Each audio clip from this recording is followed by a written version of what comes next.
Pessoal, nós vamos resolver agora então a segunda avaliação da disciplina Química Fundamental 1, no caso, turma 13 dessa disciplina, no semestre 2023.1, na Universidade Federal do Rio Grande do Norte. Tá certo? Vamos lá então. A primeira questão então nos diz o seguinte: um laser emite 0,255 mol de fótons com uma energia total de 48 kJ. Qual o comprimento de onda da luz emitida? Né? Bom, nós vamos primeiro calcular a energia em joule por fóton, né? 48 kJ, multiplicamos por 1000 para ter isso em joules. O número de mols é 0,255, multiplicamos então pela constante de Avogadro, né? Para termos aí o número de fótons. Então vai ser a energia total em joules dividido pelo número de fótons, né? Isso nos dá 3,127 vezes 10 a menos 19 joule por fóton. Conforme nós sabemos, a energia do fóton pode ser calculada pela equação E é igual a hc sobre lambda, né? H, a constante de Planck, C, a velocidade da luz, a energia do fóton nós calculamos há pouco, né? Então, colocando a equação em função de lambda, nós encontramos um lambda de 6,357 vezes 10 a menos 7 metro, né? Ou seja, 635,7 vezes 10 a menos 9 metro, ou seja, 635,7 nanômetros, tá certo? Então, 635,7 nanômetros é o comprimento de onda dos fótons emitidos por esse laser. A questão número 2, então, nos diz o seguinte: a luz de 3 lasers diferentes, né, A, B e C, cada um com um comprimento de onda diferente, foi lançada na mesma superfície de metal. O laser A não produziu fotoelétrons, os lasers B e C produziram fotoelétrons, mas os fotoelétrons produzidos pelo laser B tiveram uma velocidade maior do que aqueles produzidos pelo laser C. Organize os lasers em ordem crescente de comprimento de onda, né? Bom, nós temos aí um exemplo do famoso efeito fotoelétrico, né? Fótons incidem, né, sobre uma superfície de um determinado metal e, desde que esses fótons, é claro, tenham pelo menos a energia mínima necessária para, né, enfim, igualem, né, a função trabalho do metal, fotoelétrons serão ejetados, né? E a energia a energia cinética desses fotoelétrons ejetados, consequentemente a sua velocidade, né, será tão maior quanto maior seja, né, a diferença de energia entre a energia do fóton incidente e a função trabalho do metal. Mas enfim, a energia então dos fótons incidentes pode ser calculada pela equação hc sobre lambda, h a constante de Planck, C é a velocidade da luz e lambda é o comprimento de onda. Ou seja, quanto maior for o comprimento de onda, menor será a energia, né? O laser A não produziu fotoelétrons, enquanto os lasers B e C produziram, né? Então já podemos concluir que o laser A é aquele que apresenta o maior comprimento de onda, nesse caso a menor energia, né? Energia que nesse caso nem mesmo é suficiente, né, para retirar elétrons da superfície do metal. Então o maior comprimento de onda, com certeza, é de A, né? Bom, os lasers B e C produzem fotoelétrons, mas os fotoelétrons de B tiveram uma velocidade maior do que de C, né? Consequentemente, a energia, né, dos fótons, né, emitidos aí pelo laser B é maior do que a energia fornecida, enfim, emitida pelos fótons do laser C, né? Bom, se B tem uma energia maior do que C, então ele tem menor comprimento de onda do que C, né? Então, o menor comprimento de ondas, o maior comprimento de onda de todos é do laser A, que sequer, né, os seus fótons sequer têm energia suficiente para promover aí, ou para, enfim, se verifica o efeito fotoelétrico. B, como emite, né, promove, né, o efeito fotoelétrico, e inclusive os elétrons ejetados pelos fótons do laser B têm velocidade maior, consequentemente tem energia cinética maior. Se eles têm energia maior, então os fótons B, né, incidentes, significa dizer que eles têm comprimento de onda menor, né, do que C. Então, colocando em ordem crescente, o comprimento de onda dos fótons, né, do laser B é menor, né, do que do laser C, que por sua vez é menor do que do laser A. Isso nos dá, então, como resposta correta, a letra B, né? A letra B, perfeito? A questão número 3, então, nos diz o seguinte: verificou-se que as moléculas gasosas de um composto X2 se dissociam em átomos após a absorção de luz com comprimento de onda inferiores a 499,5 nanômetros. Conforme nós sabemos, quanto menor o comprimento de onda, maior a frequência, maior a energia, né? Da luz, da radiação eletromagnética. Né? Bom, se cada quantum é absorvido por uma molécula de X2, qual será a energia mínima em kJ por mol necessária para dissociar X2 por esse processo fotoquímico? Né? Bom, a X2 se dissocia quando ele absorve aí, né, a radiação com comprimento de onda inferior a 499,5 nanômetros. Quer dizer, 499,5 nanômetros, né, é o comprimento de onda máximo da radiação, que será capaz de promover fotoquimicamente a dissociação da molécula X2 em dois átomos X. Né? Então será esse comprimento de onda máximo, né, que contém a energia, né, minimamente necessária para romper a ligação X-X, que nós vamos então, é dele então que nós vamos calcular a energia. Né? É igual a hc sobre lambda, constante de Planck, na unidade de joule vezes segundo, 6.626 vezes 10 a menos 34, vezes a velocidade da luz, 3 vezes 10 a oitava, metros por segundo, dividido pelo comprimento de onda, em metros, 499,5 vezes 10 a menos 9 metro. Né? Então nós obteremos uma energia em joules, mas é joule, né, para um fóton só, né, dessa luz incidente. Né? Enfim, nós queremos a energia em quilojoules por mol, né? Enfim, porque eu quero, em princípio, calcular a energia necessária para dissociar em átomos X um mol de moléculas de X2. Então, eu multiplico pela constante de Avogadro para ter isso, para ter, né, essa energia para 1 mol e divido por 1000, né, para ter essa energia em quilojoules. Né? Então, isso me dá uma energia de 239,6 quilojoules por mol. Essa é a resposta correta, portanto. Questão número 4 nos diz então: no espectro do átomo de hidrogênio, observa-se uma linha em 102,6 nanômetros. Determina os valores de N inicial e final do elétron para a emissão de energia que corresponde a essa linha espectral. Tá certo? Nós vamos utilizar então a equação de Heisenberg, né? 1 sobre lambda igual a R, que multiplica 1 sobre N1 ao quadrado menos 1 sobre N2 ao quadrado. Então fica 1 sobre lambda, o lambda nesse caso é 102,6 vezes 10 a menos 9 metro, é igual à constante de Heisenberg, que na unidade metro a menos 1 tem um valor de 1,097 vezes 10 a menos 7. Né?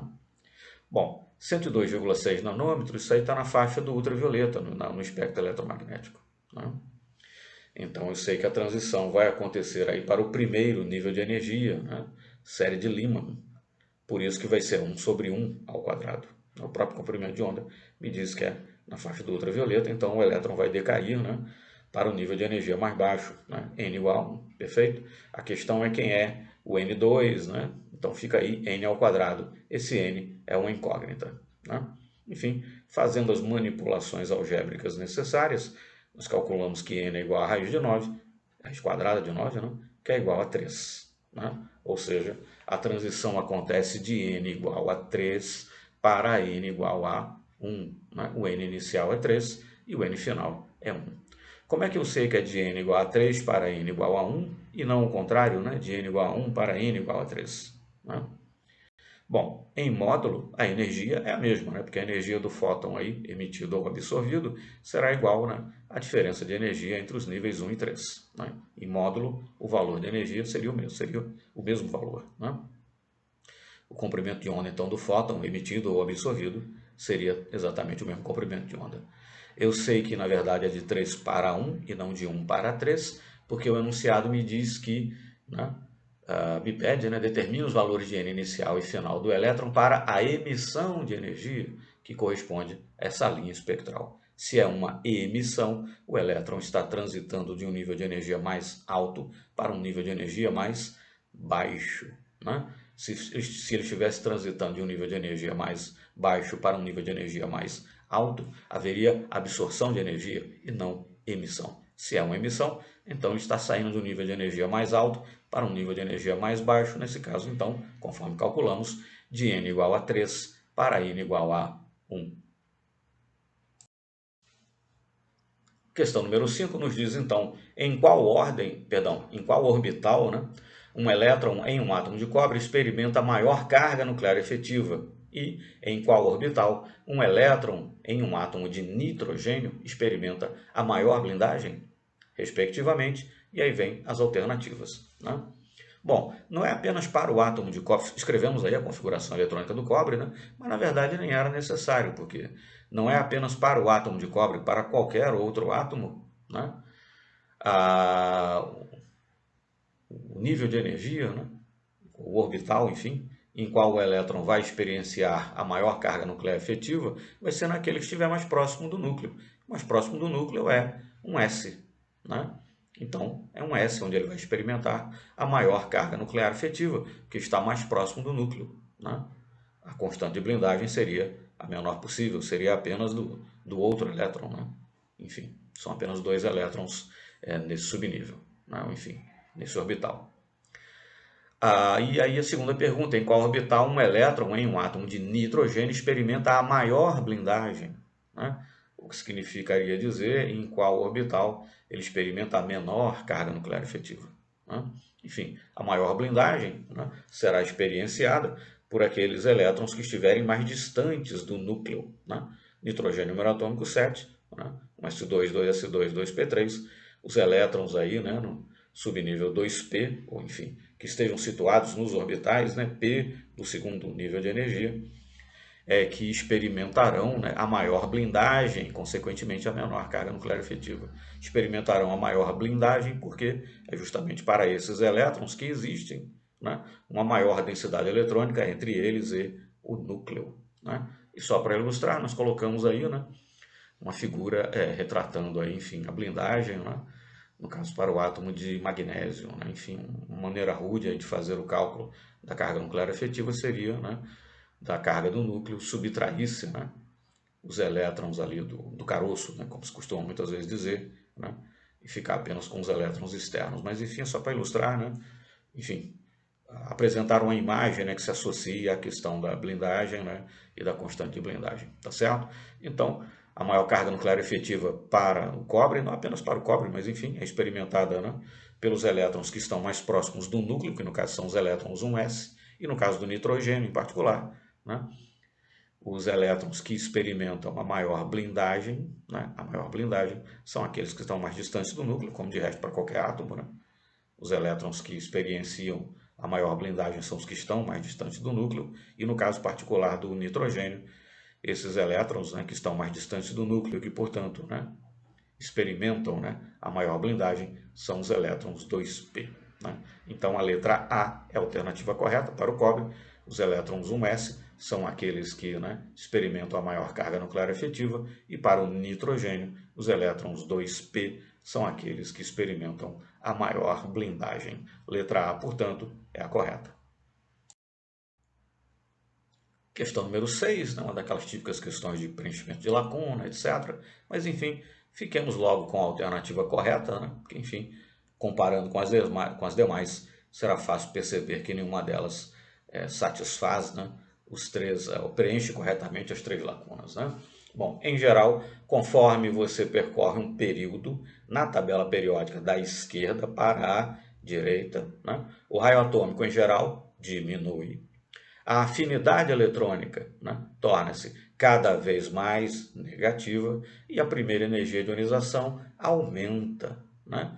Inclusive, o fato de que a energia de ionização aumenta e de que a afinidade eletrônica torna-se cada vez a primeira energia de ionização aumenta e que a afinidade eletrônica torna-se cada vez mais negativa, nós podemos associar, inclusive, né, com essa progressiva, em geral observada, progressiva diminuição do raio, tá certo? Então, o único conjunto, aí, a única sequência, né, de afirmações que preenche corretamente, na sequência correta, as três lacunas, é a letra D, tá certo? Basta você analisar agora as outras alternativas e verificar, né, que nenhuma delas satisfaz, né, simultaneamente, na sequência correta, o preenchimento das três lacunas, tá certo? Então, letra D é a alternativa correta. A questão número 7, então, nos diz: o hidrogênio é um elemento, o hidrogênio é único, né? Enfim, entre os elementos, por quê? E aí vem um conjunto de afirmações e é preciso verificar quais delas estão corretas e quais não, né? Mas vamos lá. Primeira afirmativa: possui apenas um elétron na camada de valência. É verdade, o hidrogênio realmente possui apenas um elétron na camada de valência, mas ele não é único entre os elementos com relação, né, a esse fato, porque afinal todos os elementos do grupo 1, né, da tabela periódica, os alcalinos, os metais alcalinos, todos eles têm apenas um elétron na camada de valência. Então, realmente o hidrogênio possui apenas um elétron na camada de valência, mas ele não é o único, né, que possui apenas um elétron na camada de valência. Então, essa afirmação, né, não é correta, né, no sentido de que o hidrogênio não é único entre os elementos por essa razão, visto que outros elementos também possuem, né, apenas um elétron na camada de valência. Então, a 1 não é. 2, não está correta, né? 2, é o único elemento que pode emitir um espectro atômico, né?